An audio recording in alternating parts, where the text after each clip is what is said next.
Australia version కాబట్టి అంటే నేనేమేమి pack చేసుకొచ్చుకున్నా, అంటే ఇవి ప్యాక్ చేసుకుంటే బాగుండు అని నాకు ఏవైతే అనిపిస్తున్నాయో నేనేం మర్చిపోయినా ఇవన్నీ నా ఎక్స్పీరియన్సెస్ ఈ వీడియోలో చెప్తాను. And don't skip anywhere, okay?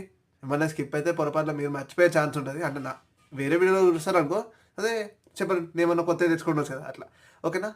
ఫాస్ట్గా షార్ట్ అండ్ స్వీట్ ఈ వీడియో అయిపోయిస్తున్నాం. Let's get to the video. అంతకంటే ముందు అయితే వీడియోస్ ఫస్ట్ టైం చూస్తున్నారు, ఈ ఛానల్కి ఫస్ట్ టైం వచ్చారు, ఇమీడియట్గా కింద సబ్స్క్రైబ్ బటన్ కొట్టండి జరా, పక్కన బెల్ ఐకాన్ కొడితే నేను చేసే మరిన్ని వీడియో నోటిఫికేషన్స్ మీకు వచ్చేసాయి.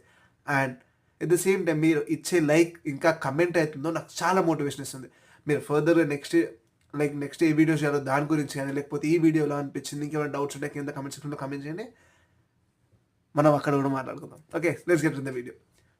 సో ఫస్ట్ ఏంటంటే మనము నేను ఎప్పుడైతే నా ఆస్ట్రేలియా వీసా వచ్చేసిందో, ఆ వీసా వచ్చాక ఫస్ట్ నేను కొన్నది ఏంటంటే ట్రాలీ బ్యాగ్స్. అంటే మనము